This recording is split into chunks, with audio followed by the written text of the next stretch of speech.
나는 함께 수행할 때요, 수행 잘해요. 말을 하지만. 내가 함께 수행할 시간에 기초 수행 법문을 하면서 수행 잘했다는 것은 그렇게 기초 수행 법문을 할 때 내가 하는 말들에 대해서 내 내적인 공감이 계속 일어나요.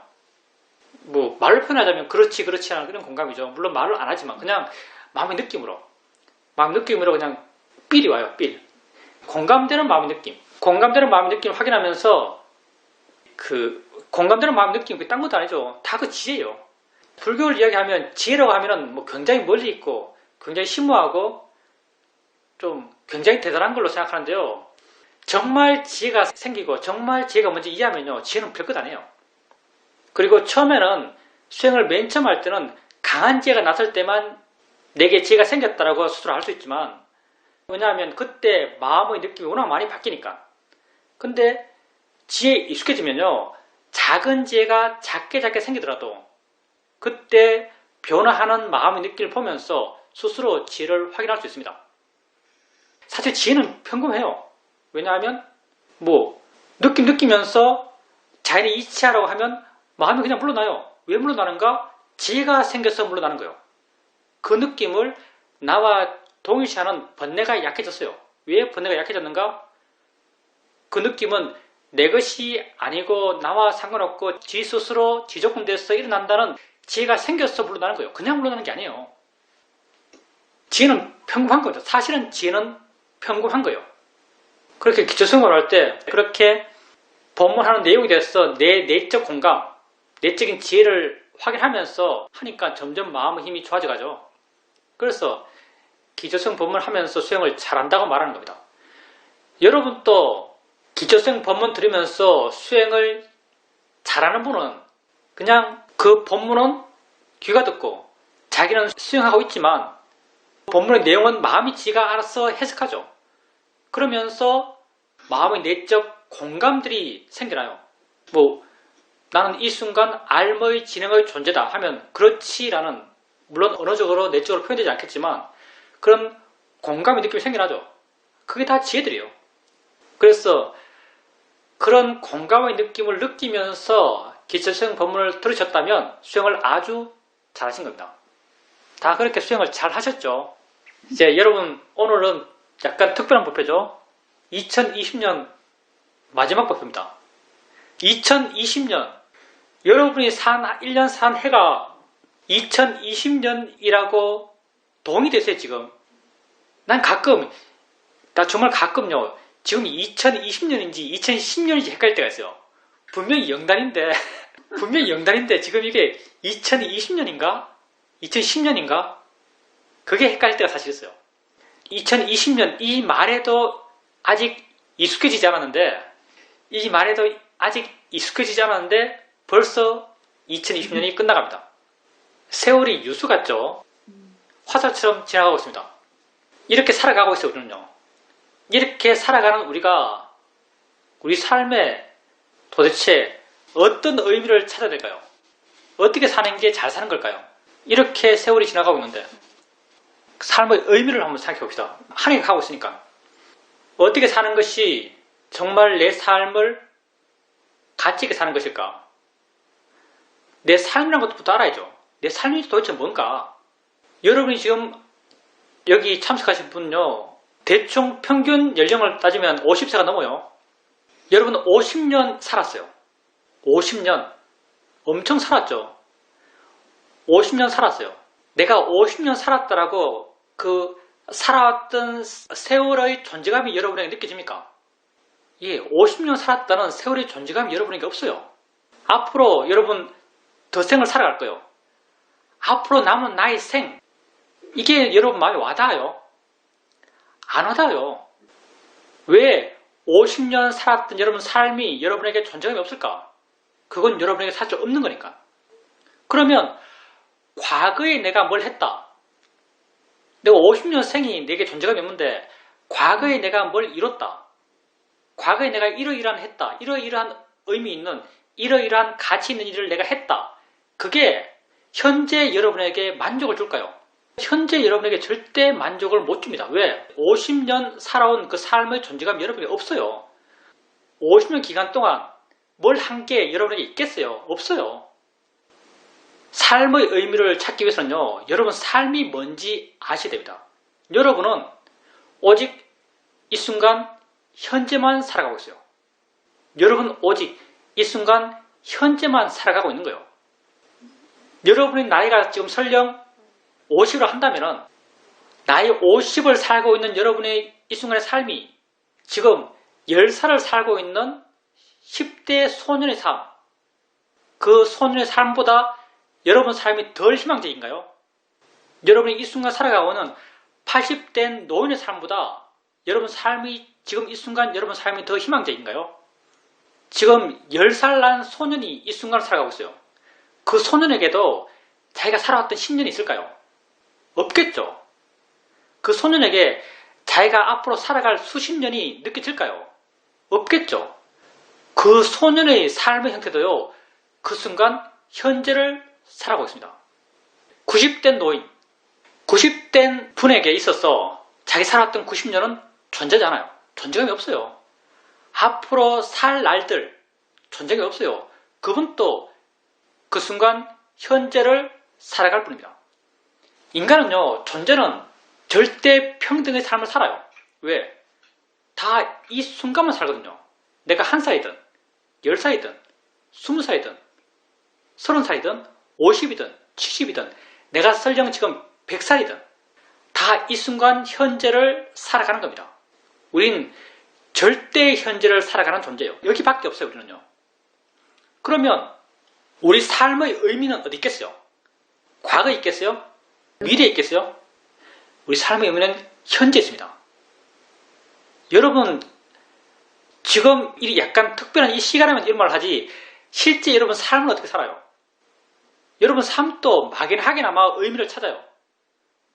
여러분 삶의 의미를 어디서 찾죠? 다 여러분 미래에서 찾을 거예요. 과거에 찾는 사람 있나요? 과거에 찾는 사람이 있을까요? 정말 여러분 삶의 의미를 과거에 찾는 사람 있나요? 과거에 찾는 사람은 아마 난 없을 거로 생각합니다. 다른 사람에게 이야기할 때는 있겠죠. 다른 사람에게 이야기할 때는 내가 과거에 이러이러한 대단한 일을 했어. 그래서 내 삶은 가치 있었어. 라고 다른 사람에게 이야기할 거예요. 근데 과거에 자기가 한 그런 자기가 의미 있다고 말하고 있는 삶의 내용은요. 실제 자기에게는 의미로 안 와닿을 거예요. 사람들은 막연하게나마 자기 삶의 의미를 미래에 찾겠죠. 근데 과거만큼 미래도 없는 거예요. 미래에 자기 삶의 의미를 찾는다면요. 그것 또한 환상 속에서 자기 삶의 의미를 찾는 것입니다. 여러분은 절대 현재를 살아가는 거예요. 삶의 의미도 지금 이 순간 있는 겁니다. 의미 있는 삶을 살고 싶으세요? 그러면 지금 이 순간 자기 삶을 의미 있게 하세요. 그것뿐이에요. 지금 이 순간 자기 삶을 의미 있게 하세요. 지금 이 순간 내 무엇에서 의미를 찾을 수 있을까요? 지금 이 순간 여러분이 자기 자신에게서 찾을 수 있는 의미는요. 지혜예요. 지혜가 가져오는 자유로움이죠. 지혜가 뭐죠? 지혜는 바르게 보려는 노력을 통해서 정말 바르게 볼 수 있는 마음의 상태를 만들어주는 어떤 심적 요소예요. 지혜는요. 바른 거예요. 왜 우리가 자연이치라고 하는가? 원래 그게 자연이치니까 자연이치로 보는 거예요. 우리가 왜 대상을 바른 견이라고 하는가? 원래 그게 대상이기 때문에 그걸 대상으로 보려고 하는 거죠. 이렇게 지금 내가 이 순간을 살고 있어요. 이 순간 나의 삶이란 것은 보고 듣고 느끼고 생각하고 맛보고 냄새 맡는 거예요. 난 이걸 사는 거예요. 이렇게 살고 있는 나를 봐요. 왜? 세상은 나뿐이니까. 세상은 여러분뿐입니다. 왜? 여러분이 살고 있는 세상은 다 여러분이 아는 세상이에요. 여러분은 절대 객관 세상 속에 사는 게 아니에요. 여러분이 아는 세상 속에 살고 있어요. 여러분이 아는 세상은 다 주관적으로 해석된 세상이에요. 그 해석이 나랑 남이 달라요. 하나를 체험하더라도 내가 하는 해석과 남이 하는 해석이 달라요. 그러니까 주관적이죠. 수탉이 한 마리 울면요. 나는 그 소리를 꼬끼오라고 해석해요. 미국 사람들은 그 소리를 카커두들두라고 해석해요. 왜? 그런 정보를 갖고 있거든요. 정보는 굉장히 주관적이다. 내 정보들을 해석하는 거예요. 나는 꼬끼오의 세상 속에 살아요. 미국 사람들은 카커두들두의 세상에 살겠죠. 다 주관적인 세상에 사는 거예요. 내가 아는 세상은 내가 해석한 주관적 세상입니다. 내가 곧 세상이죠. 알므로 내 세상이 만들어져요. 이런 일어남들을 나는 이해하고 싶어요. 그래서 우리가 이러한 일어남들을 알아가는 거죠. 느낌이 느낌이 다 알고, 소리는 소리 다 알고, 생각이 생각이 다 알아요. 보통의 나는, 세상을 살아가는 나는요, 그런 느낌으로부터, 보이는 것으로부터, 들리는 것으로부터 욕심내었고, 화내었고, 고통받았어요. 나는 거기서 빠져서 자유롭지 못했어요. 내 마음이 시키는 대로, 감정의 흐름대로 세상이 이 길이 옳아라고 가르쳐주면 그게 정말 옳은 줄 알고 그렇게 휘둘리면서 흘러가면서 그렇게 살아왔어요. 살아와 보니까 아무 의미가 없어요. 자신의 삶을 정말 가치 있다고 느끼는 분 있나요? 나는 정말 가치 있는 삶을 살았으라고 스스로 손을 얹어서 물으면 가슴에서 그래 라고 동의가 오는 사람 있나요? 가치 있는 삶을 살고 싶습니다. 그래서 우리가 이렇게 하는 거예요. 우리 이런 일어남들, 일어남이 딴 것 아니에요. 바로 나 자신이죠. 내가 지금 이렇게 알아가잖아요. 알아가는 것, 그게 곧 나 자신이죠. 이렇게 알아가는 것을 바르게 보려고 그래요. 왜 그게 바른가? 그렇게 볼 수 있으면 자유로워지기 때문에. 그렇게 볼 수 있으면 가치가 느껴지기 때문에 그게 바른 거예요. 그 발음이 나를 좋게 하니까, 나를 자유롭게 하니까, 나를 행복하게 하니까, 나를 가치 있는 존재로 스스로를 느끼게 해주니까 그게 바른 거예요. 느낌 알면서 자니치아 대상이라고 바르게 보려고 그래요. 그리고 그런 알아차림을 해나가면서 점점 그런 느낌들, 그런 소리들, 그런 생각들이 자니 이치임이, 대상임이, 내 아님이, 스스로 일어남이 내게 조금씩 이해가 돼요. 내가 이해하는 게 아니거든요. 마음은 내게 아니에요. 바르게 보려는 노력을 끊임없이 해나가게 되면요. 마음 스스로가 조금씩 이해해 나갑니다. 내가 이해하는 것이 아니라 마음이 이해해요. 그리고 이런 이해가 그 일어남으로부터, 내 삶으로부터 내 마음을 물러나고 가볍고 자유롭게 해요. 그리고 나는 그렇게 자유로운 나를 확인해요. 그 자유로운 나는 곧 발음이에요. 바르게 봤어, 발음을 이해했어, 자유로워진 거죠. 그렇게 바르게 볼 수 있는 발음을 통해서, 옳음을 통해서 자유로운 나를 보면서요. 나는 그 순간 마음이 뿌듯해요. 마음이 굳건해요. 왜 굳건한가? 내 존재를 내가 인정한 거예요. 그렇게 살고 있는 그런 존재를, 그런 존재 양식으로 현재 있는 그런 나에 대해서 내가 뿌듯한 거예요. 이게 우리에게 있는 존재의 가치고 내게 있는 삶의 의미입니다. 여러분에게 진짜 있는 의미는요, 이것뿐이에요. 내가 내 스스로를 인정하는 이 의미만이 여러분에게 진짜 의미예요. 이 순간에 있는. 이거는 시간의 제약도 필요 없고요. 나이도 무관하고, 여러분의 건강과도 무관하고, 여러분이 어떤 삶의 상황 속에 처해 있는지도 무관합니다. 죽을 때도, 죽어가면서도 여러분 여기서 의미를 느낄 수 있어요. 죽어가면서 죽음의 시간 속에서 여러분은 무엇에서 삶의 의미를 찾을 거예요? 여러분이 죽어가요. 주위에서 그런 알게 모르게 그런 표현들을 해줘요. 죽음에 가까이지는 가족들이 날 마지막 보려고 그래요. 이렇게 죽음에 가까이 있는 시간 동안 그때도 죽음에 가까워졌지만 그때도 나는 살아있어요. 나는 존재잖아요. 내가 아는 세상의 유일한 사람이에요. 내가 아는 세상의 유일한 사람은 나밖에 없어요. 진짜 아는 유일한 사람은 나밖에 없습니다. 세상에서 유일자, 그러니까 천상천하 유아독존이죠. 세상의 유일자가 죽음 가까이에 살아가고 있어요. 그때도 그에게는 의미가 있을 거예요. 왜? 유일한 존재인데요. 그때 그는 무엇에서 자기 삶의 의미를 찾겠어요? 건강도 무너졌죠. 통장 잔고 재산, 뭐 50대 때 이뤘던 거대한 어떤 사회적 사업, 50년 동안 했던 사회봉사, 뭐가 의미 있겠어요? 아무 의미 없어요. 근데 그때도 그는 살아있어요. 그럼 그 존재가 의미 없나요? 그때 그 존재가 의미를 찾을 수 있는 것은요, 지혜와 발음과 자유로움뿐이에요. 그때도 그는 그의 삶을 살아가요. 그의 삶을 살아간다는 것은 그때도 그는 느끼고 있고, 희미하든 어떻든 그때 그는 보고 있고, 희미하든 어떻든 그때 그는 생각하고 있어요. 그게 알아지고 있죠. 그래서 그는 사는 거예요. 그 알아지는 것에 대해서, 느낌에 대해서 그는 평생 동안 그 느낌을 바르게 보려고 해왔어요. 그리고 바르게 볼 수 있게 되었어요. 그 마음의 힘, 지혜의 힘이 좋아졌어요. 그렇게 죽음 가까이 있는 그가 그 느낌을 보면서 자연스럽게 그 느낌으로부터 자유로워져 있어요. 그 지혜의 크기만큼. 자유로워져 있는 자기를 보죠. 자유로워져 있는 자기를 보면서, 물러나 있는 자기를 보면서 그 스스로 이 순간 내가 참 바르다는 자기 확인을 해요. 그 물러남은 바르기 때문에 물러난 거예요. 그렇게 바른 자기를 보면서 스스로 뿌듯해져요. 그 순간을 살고 있는 자기 존재의 가치에 대해서 자기 스스로가 공감하고 있는 거죠. 그때 그는 불안할 거예요. 공포를 느끼겠죠. 그럼 그 공포를요, 내가 공포스럽다고 알지 않고요, 공포의 마음이 공포스럽다고 알 거예요. 그 마음을 객관적으로 볼 수 있을 거예요. 공포로부터 물러나서 자유로운 자기를 확인할 겁니다.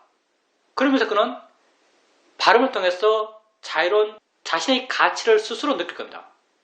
시간과 무관하게, 나이와 무관하게, 삶의 경험과 무관하게 여러분이 자기 존재의 가치를 느낄 수 있는군요. 이렇게 현재와 지혜와 발음과 자유로움에서만 느낄 수 있어요. 이게 진짜 가치니까, 존재의 가치니까. 이렇게 수행을 통해서 이 현재에서, 지혜에서, 발음에서, 자유로움에서 자기 삶의 가치, 자기 존재의 가치를 찾으십시오. 2020년 그냥 지나가도 돼요. 중요하지 않습니다. 2021년 중요하지 않아요. 난 이 순간을 살아요. 이 순간 가치 없으면 가치 없는 것이고요. 이 순간 가치 있으면 가치 있는 겁니다. 발음과 지혜와 자유로움이 가치예요. 발음과 지혜와 자유로움이 없다. 없을 수 없어요. 여러분이 자기가 어떤 삶의 체험을 하면서 자연히 이치하라고 하면서 그것 그대로 보려고 노력할 때 이미 여러분 발라요. 발음이 있는 거죠. 그걸 통해서 마음이 조금 가벼워진다면 이미 지혜가 있는 거예요. 그리고 그 가벼워지면 바로 자유로움이에요. 수행한다면 여러분은 바르고 지혜롭고 이미 자유롭습니다. 이 순간 현재를 수행하면서 보내도록 하십시오. 그게 가장 나 자신을 위한 삶의 방식입니다. 오늘은 올해 마지막 법회라서 이런 말을 해봅니다. 진짜 이것뿐이에요, 여러분. 지금 여러분 내 삶이 가치 있었나 하면 별 가치가 안 느껴지죠. 10년 뒤엔 다를까요? 이대로 살면. 20년 뒤엔 다를까요? 이대로 살면.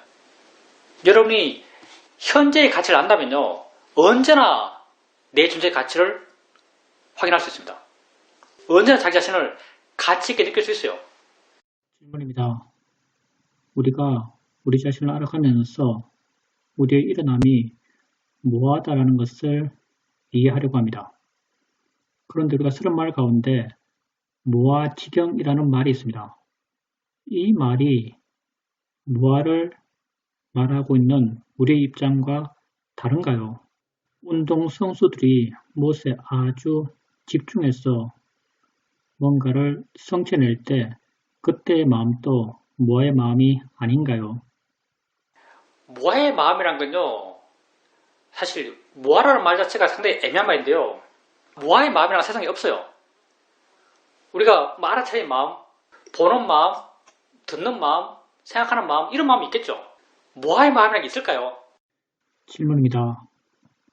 내게 일어나는 것들이 자연의 이치이고 저절로 일어나는 것을 무아라고 이해했었는데 서양 사람들은 책에서 무아지경도 무아의 한 형태로서 집어넣고 있는 것을 보았습니다. 서양 사람들은 대부분이 이론가니까요. 대부분 이론가니까 무아를 그런 식으로 이해할 수도 있겠죠. D가니까 읽다 보니까 D가니까 번역한 사람이 무슨 웰시라는 사람인데 그 사람이 주석서에 그 사람 번역 내가 정말 안 좋아하거든요. 그 책밖에 없어서 읽었는데 그 사람 캐릭터 잠깐 이야기하면은 독일 사람이고 스리랑카 좀 공부했고 스리랑카 선생님도 좀 알고 빨리어를 문어적으로 이해하고 있죠. 언어적으로. 그리고 D가니까 번역했는데 정말 불교를 굉장히 건조하게 봐요. 그러면서 그 열반경 번역하면서 부처님 돌아가실 때 누구야 춘다가 준 버섯 공양인지 돼지고기 공양인지 주잖아요. 보면서 공양을 받고 부처님 이런 말을 하죠. 비구들 보고 못 먹게요.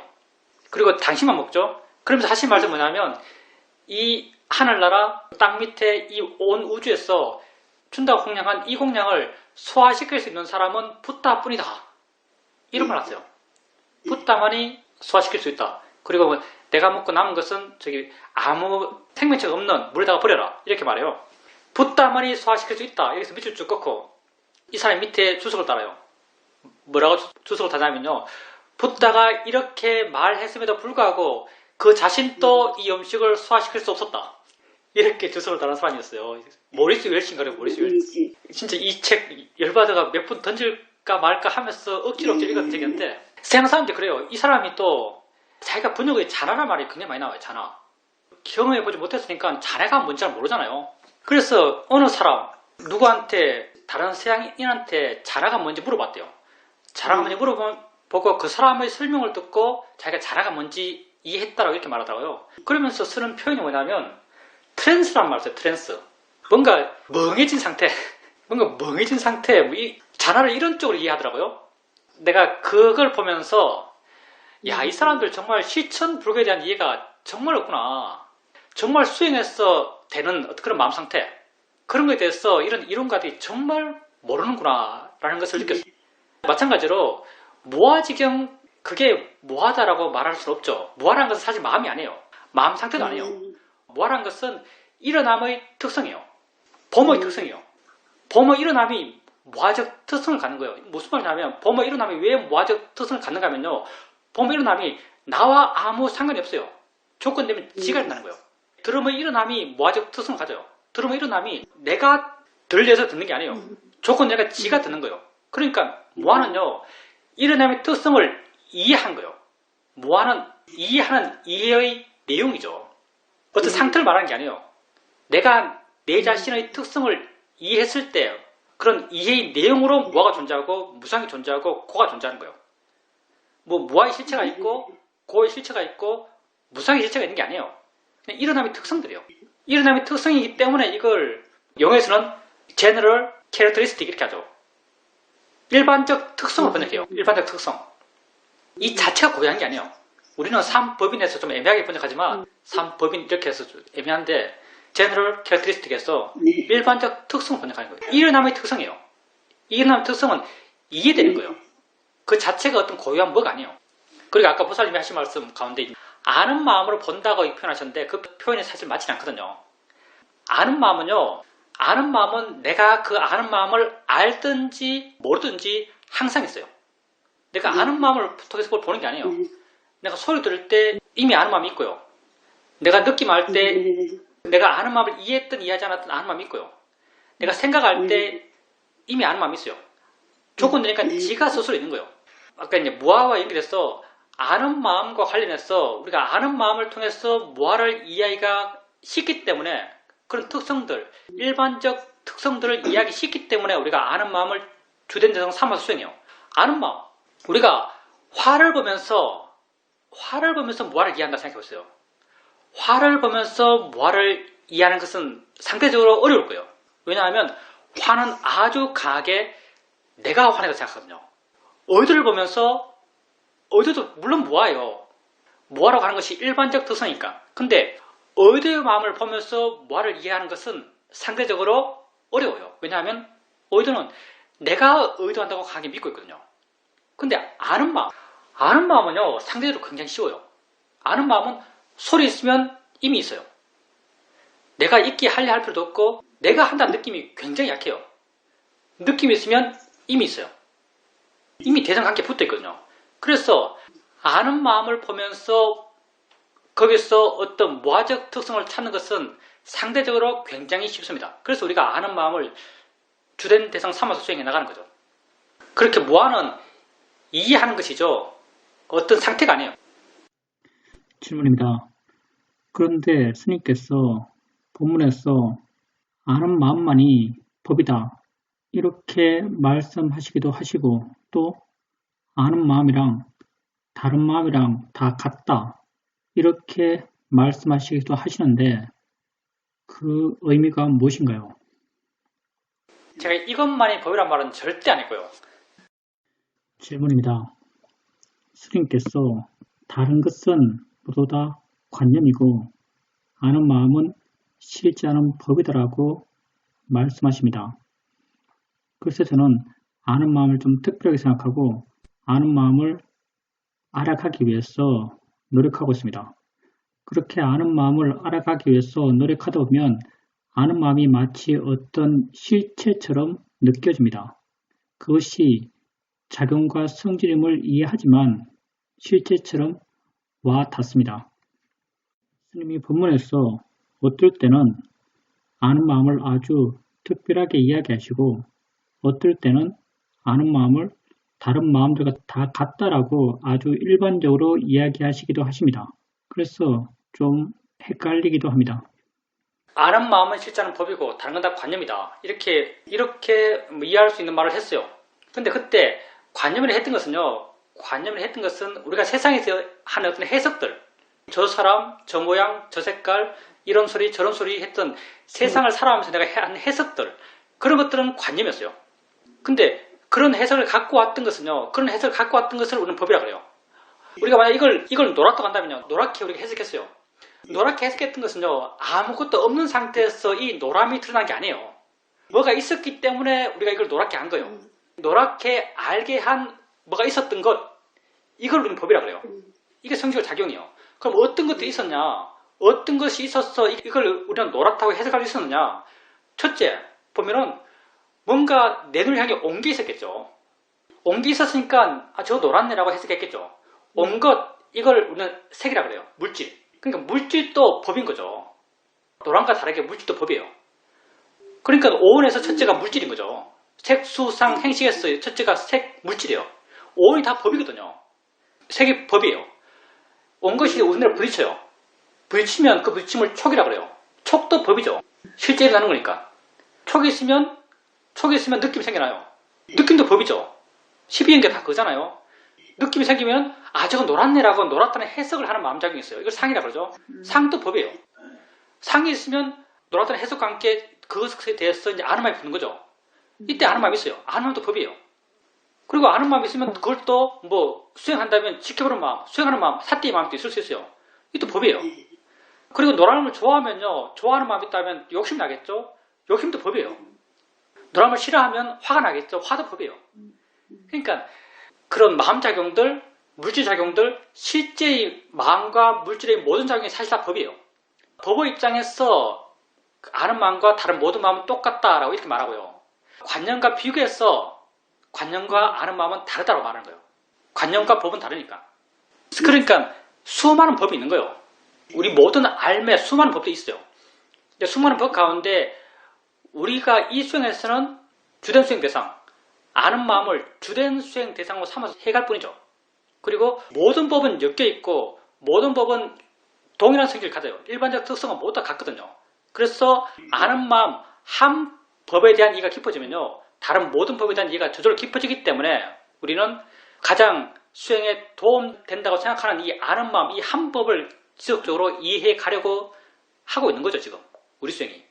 그리고 보살님께서 이제 아는 마음이 어떤 존재처럼 느껴진다. 그렇지만 이게 성질과 작용이라는 것을 항상 염두에 두고 아는 마음을 알아간다고 말씀하셨는데 그것도 맞아요. 아주 좋은 바람직한 접근이에요.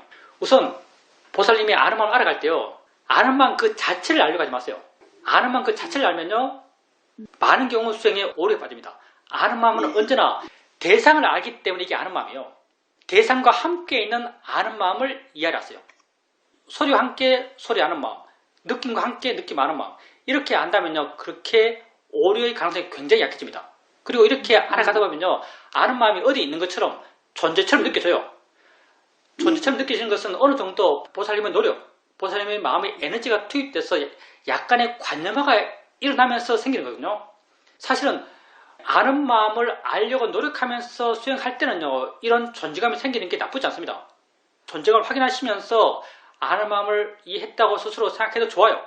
그렇지만 이렇게 확인하면서 가끔 한 번씩은 좀 전에 보살님이 말씀하셨듯이 이거 작용이지, 아는 거지, 하는 거지 라고 하면서 작용과 성질 쪽으로 한번 마음을 돌이켜주는 게 필요합니다.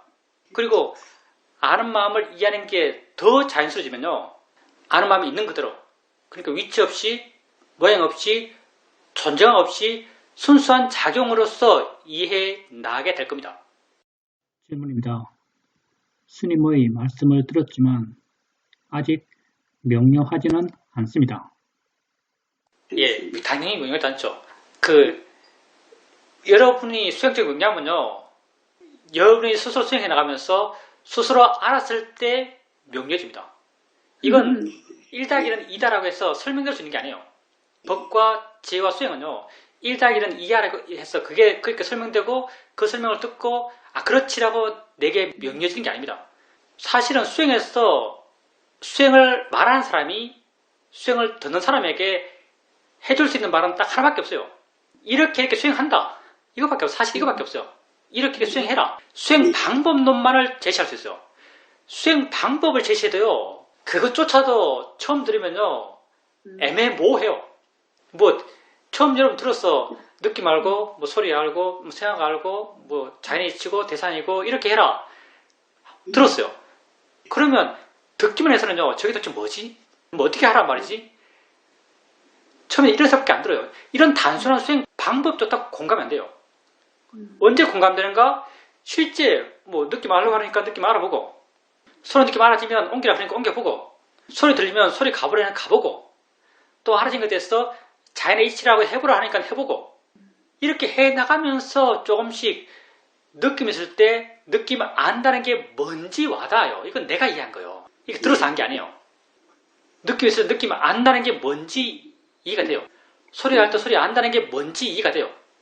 소리를 향해서 마음을 옮긴다는 게 어떻게 한다는 것인지 이해가 돼요. 그러면서 마음이 어떻게 변해간다는 게 이해가 돼요.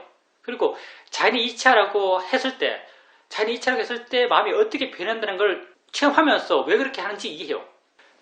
아주 단순한, 정말 지혜명상은요, 우리 지혜명상하잖아요. 지혜명상은 아주 단순한 기초적인 수행 방법조차도요, 말로 들어서는 공감이 안 돼요.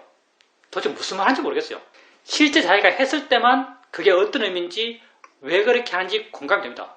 당연히 지혜네요. 아는 말이 뭔지, 무상이 뭔지, 고가 뭔지, 뭐가 뭔지, 그런 것에 대한 명료함은요, 100년을 들어도 안 생깁니다. 100년을 들어도 안 생겨요. 생길 수가 없어요. 그런 것에 대한 명료함은 이런 수행적 실천을 끊임없이 해나가면서 내 안에서 생기는 겁니다. 내가 알면서 알아지는 거예요. 남이 나에게 아무리 수많은 설명을 한다 해도요, 그게 내게 와닿지 않습니다. 그리고 남이 하는 수많은 설명을 듣고, 남이 써놓은 수많은 책을 읽으면서 불교의 어떤 탑을 쌓은 사람, 그런 사람이 있겠죠.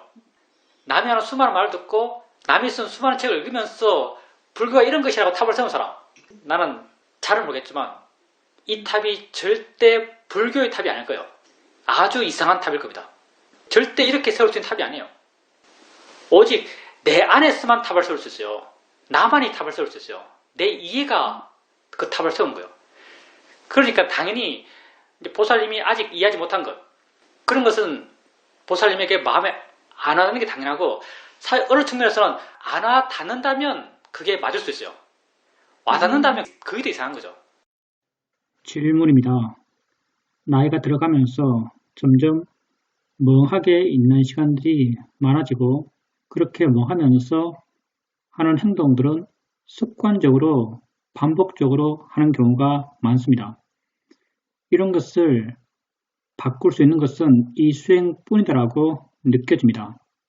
어떤 분이 돌아가실 때 보니까 자기가 습관적으로 해왔던 것을 멍한 마음 상태 속에서도 계속 해 나가는 것을 봤습니다. 나도 저렇게 죽을 때 저런 모습을 보면 어떨까라는 두려움이 있었습니다.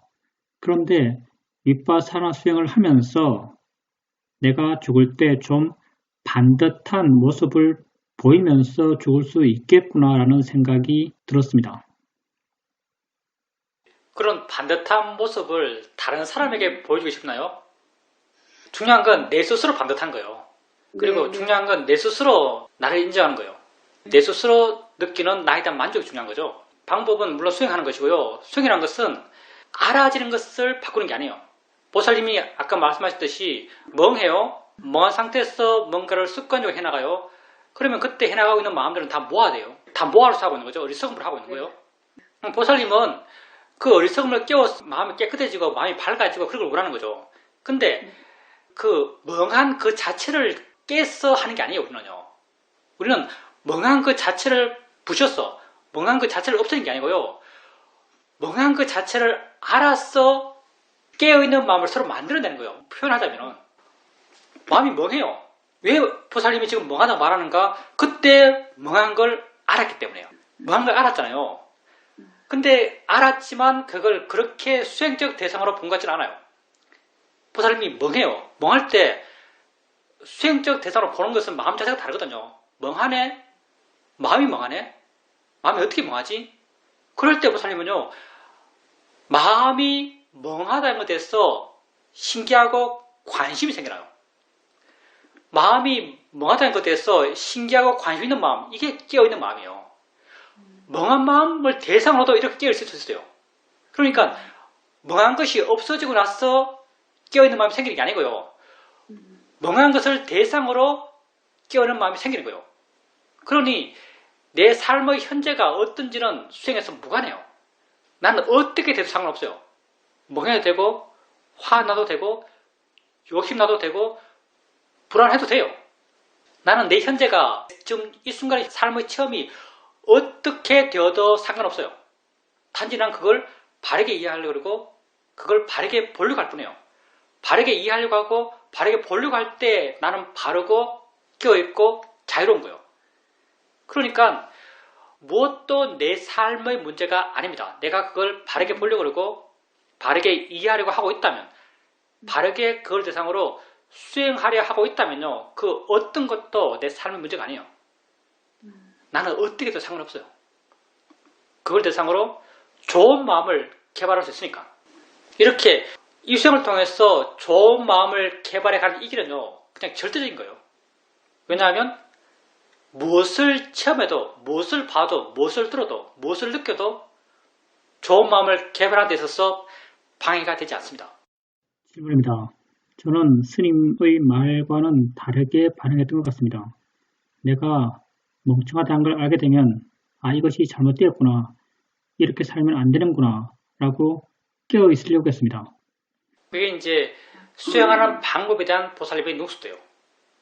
보살님이 수행 대상이라고 한다면은 소리 들으면서 소리일 뿐이지 느낌 하면서 느낄 뿐이지 이렇게 약간 수행은 이런 거라는 정형된 틀을 약간 갖고 있는 거죠. 어느 정도. 우리 수행의 대상은요. 세상 그 자체예요. 세상이 곧 나고요. 내 삶 자체가 내 수행의 대상이에요. 보살님이 삶에 대해서 어떤 삶의 체험, 어떤 삶의 순간이더라도요. 그걸 대상으로 수행할 수 있다면 수행에 대해서 훨씬 더 능숙해지고 수행 방법에 대해서 훨씬 더 깊이 이해한 것입니다. 점점 그렇게 수행적으로 자기를 보는데 익숙해져 갈 겁니다. 모든 게 수행의 대상이에요. 다음에는 무엇을 체험하더라도 그 체험 그 자체에 대해서 평가하지 말고요. 좋다 나쁘다 평가하지 말고요. 그걸 그냥 수행의 대상에 집어넣으세요. 뭐든지 다 집어넣는 거예요. 질문입니다. 개를 산책시키면서 아는 거 묻고 아는 마음을 확인하고 아는 거 묻고 아는 마음을 확인하고 있었습니다.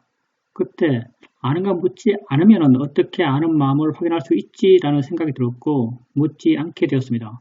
그러니까 어떤 수긍 내지는 동의의 느낌만이 계속 이어져 갔습니다.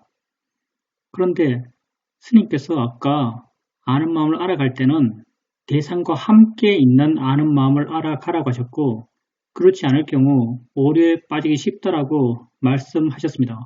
그럼 내가 그때 아는가 묻지 않으면서 아는 마음을 알아갈 때는 대상은 없지는 않았지만 대상에 대해서 전혀 주목하지 않았었는데 잘못된 것인가요? 대상과 함께 있는 아는 마음이라는 것은요, 마음을 보는데 좀 초반기에 약간 기초적으로 마음을 반항할 때, 그때는 대상을 좀 특정해서 이 느낌, 그리고 이 느낌 아는 마음, 이 소리 아는 마음, 이런 식으로 반항할 때 대상에 의지한 마음, 대상과 함께 있는 아는 마음을 보라 그래요.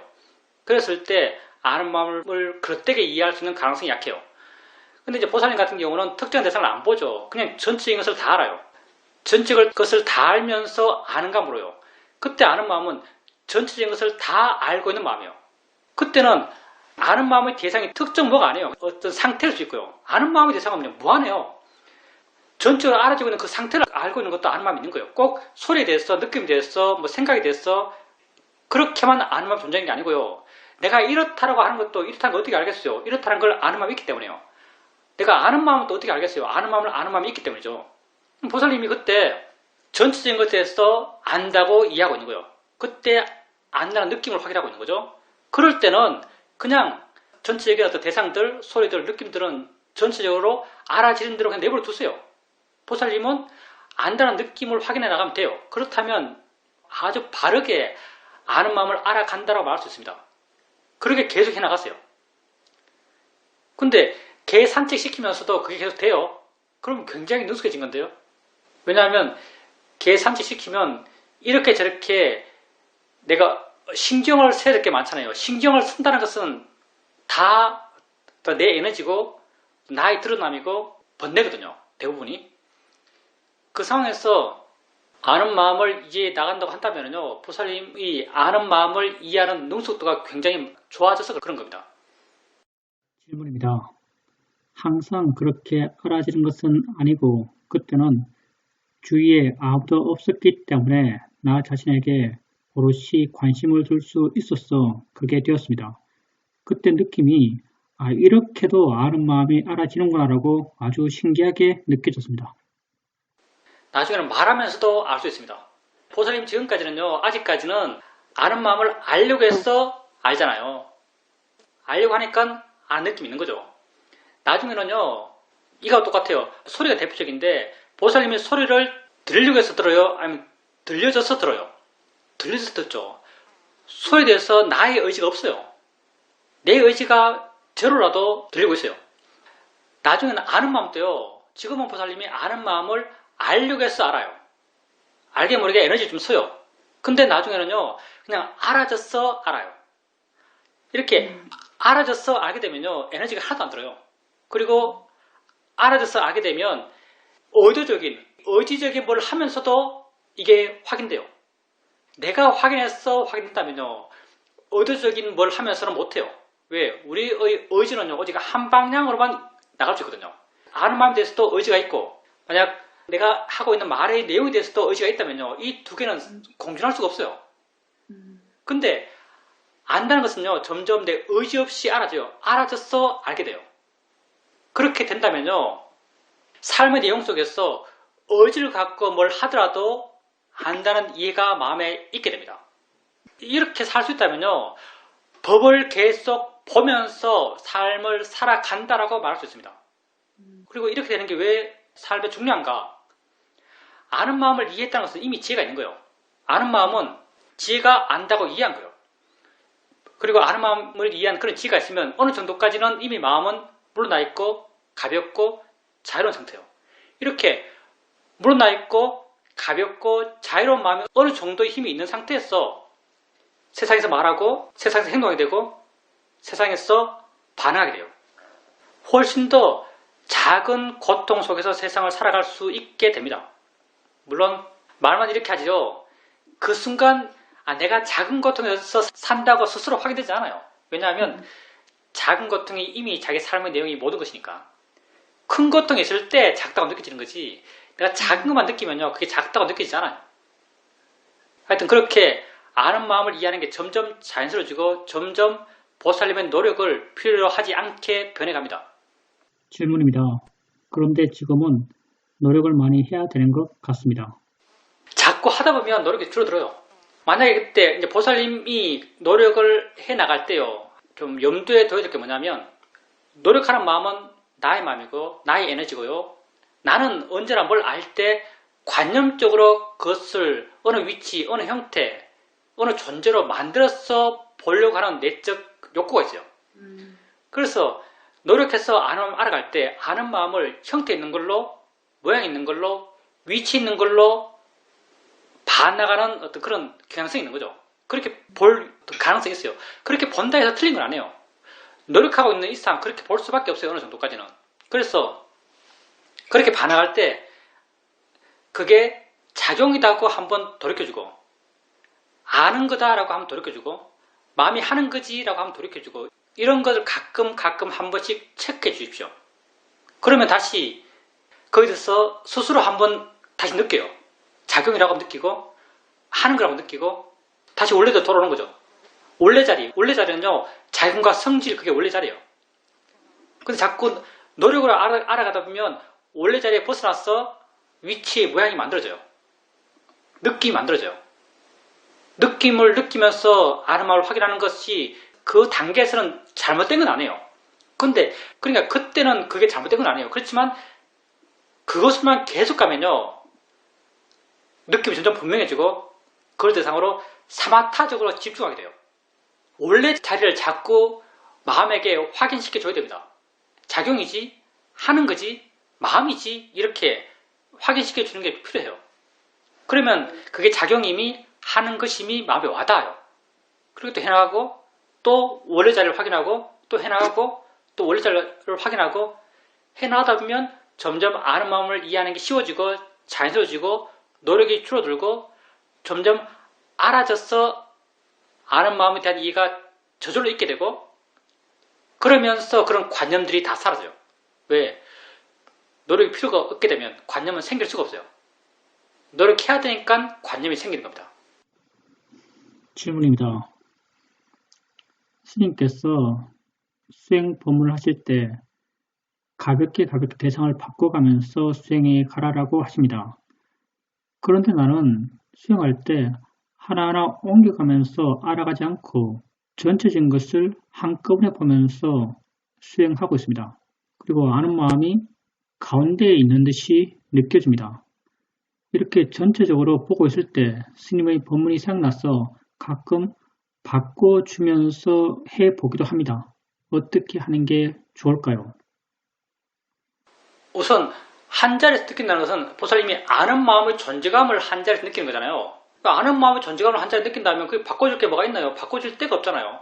뭘 바꿔요, 그걸? 대상을 바꿔줌으로써 그 대상만을 특정해서 아는 마음을 확인하는 거죠.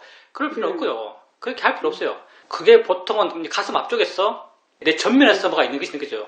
전면에서 있는 것이 느껴지면요, 그걸 작용이지, 뭐 성질이지, 아는 거지, 마음이지라고 작용과 성질의 측면을 한번 일깨워주면 돼요. 일깨워줬을 때 마음에 와 닿아야 됩니다.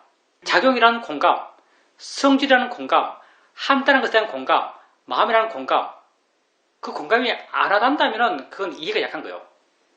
만약 보살님이 바르게 아는 마음을 알아간다면요, 바르게 아는 마음을 알아갔다면요, 그때 작용이지 하면 그래, 작용 맞아 라는 내적 공감, 성질이지 하면 성질 맞아 라는 내적 공감, 마음이 하는 거야 하면 마음이 하는 거지 라는 내적 공감이 당연히 생기게 됩니다. 바르게 했다면 생길 거예요. 그리고 이제 내가 기초수행법을 할 때 가볍게 알고 대상을 바꾸면서 알아가라고 했던 건요, 실제 내가 그렇게 수행했기 때문에 여러분에게 그렇게 말하는 겁니다. 내가 아는 길은요, 내가 간 길밖에 몰라요. 내가 안 가본 길은 난 모르죠. 그리고 내가 안 가본 길은 그것도 오라, 그것도 될 거야 라고 잘 안 느껴져요, 사실은.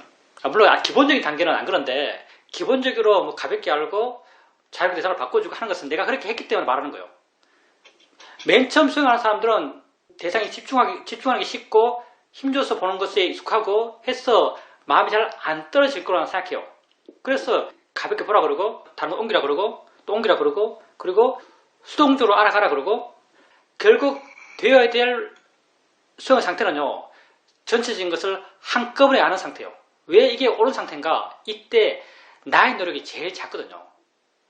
지혜명상에서 내가 작으면 작을수록 그건 옳은 상태예요. 전체적으로 지켜보면서 알 때 날아가는 것이 가장 약해요. 그래서 이게 가장 빨라요. 이렇게 전체적으로 지켜보면서 수행하고 있다면요. 수행 바르게 하고 있는 거예요. 이렇게 하지 못하는 사람의 경우 이렇게 안 되는 사람이 하나 알고 옮기고 하나 알고 옮기고 또 마음이 스스로 아는 것을 수동적으로 옮겨가면서 알고 이렇게 하라는 거죠. 나는 이런 과정을 겪으면서 이렇게 됐거든요. 질문입니다. 그러면 정면에서 보든 뒤에서 보든 옆에서 보든 아무 상관이 없는 것인가요? 정면이 가장 바람직한 것인가요? 사실은 바람직한 건 없습니다. 사실 다 바람직하지 않죠. 왜냐하면 마음이라는 것은 위치가 없으니까. 마음은 내 안에 있는 것도 아니고요. 내 밖에 있는 것도 아니에요. 마음은 그냥 있을 뿐이에요. 위치라는 것이 관념이기 때문에. 근데 우리가 내가 수행할 때, 내가 노력해서 수행할 때는요. 항상 거의 100%일걸요. 내가 노력해서 수행할 때는 항상 앞에 있어요. 왜? 나는 전면에 보는 데 익숙하거든요. 마음은 뭘 본다 하면요. 전면을 보는 데 익숙해요. 우리의 정보는 거의 90% 이상이 시각의 정보죠. 눈은 앞만 보잖아요. 그래서 우리가 뭘 안다고 하면요. 전면에서 그 위치를 만드는 데 익숙하지 뒤쪽에서 뭘 만드는 데 익숙하지 않아요. 위치 없는 것을 위치 있게 할 때 전면에 있게 하는 게 익숙해요. 전면 이외에 다른 곳에 있게 하는 것은 그렇게 우리에게 익숙하지가 않을걸요. 질문입니다. 위에서 내려다 보는 것은 어떤가요? 이게 위에서 내려다 보는 듯이 느끼는 건요. 그렇게 자연스럽게 느껴질 수 있어요. 이걸 보는 마음이라고 하기도 하죠. 전체적으로 뒤에서 누가 날 보고 있듯이 느껴져요.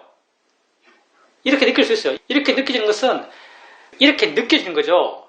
내가 그렇게 만들려고 하면 상당히 에너지가 많이 들걸요. 그렇게 느껴지는 것은 모든 게 알아지기 때문에 이 느낌, 저 느낌, 이 소리, 저 소리 내게 일어나는 모든 게 알아지고 있어요. 모든 게 알아지고 있고 알고 있는 것은 굉장히 수동적이에요. 굉장히 무의식적으로 느껴져요. 그럴 때 이게 뒤에 있듯이 느껴져요. 내가 의지를 갖고 뭘 알겠다, 내가 아는 마음을 알겠다 하면요. 아는 마음 위치는 주로 전방에서 만들어져요. 그래서 옛날에 샤오미 사이도 같은 경우는 가르칠 때 이렇게까지 가르쳤대요. 마음을 가슴 앞에서 봐라. 이런 말까지 하셨다 그래요. 그래서 일반적으로는 앞에 있는 듯이 느껴집니다. 그게 일반적이에요. 물론 아주 독특한 사람이 없지는 않겠죠. 질문입니다. 수행을 잘 못했습니다. 한동안 수행을 안 했습니다. 바쁘기도 했습니다. 이렇게 수행을 안 하다 보니까 이전에 수행을 열심히 할 때 가지고 있었던 마음에 대한 관심, 자기에 대한 관심, 이런 관심들이 잘 생기지 않습니다. 그래도 수행을 안 했다고 해서 마음이 그렇게 나빠졌다라고 생각되지도 않습니다. 그냥 그렇게 평온히 살고 있습니다. 이렇게 수행을 안 해도 마음이 크게 나빠지지 않으니까 수행을 해야겠다라는 강한 의지도 잘 안 일어납니다. 여러분이 일상의 삶을 살죠. 일상의 삶을 사는 여러분이 마음이 나쁘다는 걸 언제 알까요? 여러분이 마음이 나쁘다고 할 때는요. 주로 욕심은 잘 모르고 아예 화가 났을 때만 알아요. 마음이 아주 고통스러울 때만 알아요. 근데 마음의 질은 화하고 무관하죠. 여러분이 왜 일상의 삶 속에서 마음의 질이 나쁘다고 별로 사건이 없으면 주위에 자극이 없으면 마음의 질이 나쁘다고 별로 안 느껴지는가? 실제로는요. 좋은 마음의 기억이 멀기 때문에요. 좋아져 봐야 나쁜 줄 알아요. 내가 미얀마에 있을 때 어떤 때 격렬하게 마음이 나빠졌다고 하냐면요. 수행해요. 수행하면은 마음이 좋아졌다는 느낌 안 들어요. 그냥 수행할 뿐이니까. 시간 지키면 수행해요. 뭐 수행 잘한다는 느낌도 안 들고 주로는 수행 못한다는 느낌 들죠. 근데 어떻게든 수행 시간 지키고 뭐 경행하고 해요. 그러다가 가끔 한 번씩은 누가 차 마시자고 불러요. 그럼 스님들 몇 명 모여서 앉았어, 방에 들어갔어, 차 마시면서 이야기하죠. 이야기 1시간 하고 나오잖아요. 이야기 한 시간 하고 나오는 순간 느껴져요. 마음이 아주 더럽다고 느껴요. 이야기 한 시간 하고 나오면 정말 마음이 아주 더러워져 있어요. 한 시간 동안 무슨 이야기 하겠어요? 수행, 법 이런 이야기 안 하거든요. 가식, 세상 이야기, 다른 수행자 욕, 뭐 이런 거요. 험담하고 이런 것들. 그리고 한 시간 이야기하고 나오면요. 마음이 아주 더러워져 있어요. 정말 그 더러워짐이 아주 리얼하게 느껴집니다. 그 전에 좋았기 때문에요. 여러분 일상 삶 속에서 수행을 안 해도 안 하나 뭐 그렇게 마음이 별로 수행을 안 했는데도 안 나빠졌네라고 느끼는 것은 실제 마음이 안 좋아졌기 때문일 수 있습니다. 마음이 안 좋아졌는데 나빠진 걸 어떻게 알겠어요? 수행을 하면요. 정말 수행을 하면 나빠진 게 느껴져요. 정말 나빠졌으니까. 그리고 보살님 같은 경우는 수행을 상당히 엄격하게 수행에 대해서 정의하고 있는 거죠. 좌선하고 수행한다고 경영하고 그걸 수행이라고 마음을 많이 믿고 있어요. 근데 그러면 좌선 안 하고 수행한다고 경영 안 하면 수행 안 하는 거죠. 그렇게 생각하지 마시고요. 여러 번 말하지만 수행에 대해서 좀 마음이 여유를 가졌어요. 그냥 길거리 걸어가다가 알고 있으면 수행하는 거예요. 보다가 마음에 이렇게 자극이 되면 아, 저 보이는 거지 라고 하는 순간 수행하는 거예요. 소리 듣다가 마음이 그 소리를 듣기 싫어하면 소리일 뿐이지 대상이지 하면 그게 수행하는 거예요. 삶과 수행을 너무 구분하지 마시고요. 삶 속에서 수행을 해 나가십시오. 그리고 보살님이 정말 수행하는 방법에 대해서 익숙해지고 방법에 대한 이해가 확고해지면요. 수행 안 하는 과거는 아무것도 안 해요. 수행 안 하는 과거에 대해서 아무런 미련이 없어요.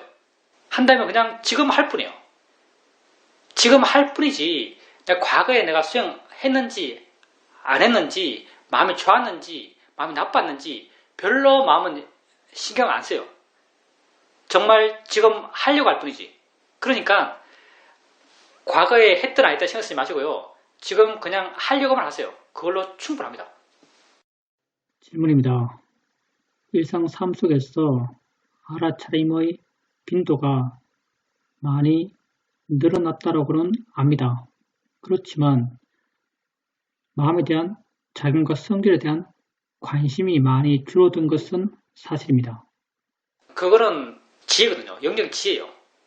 마음의 자극에 대한 관심은 순전히 지혜의 영역입니다. 관심이 있다는 것은 지혜가 있단 말이죠.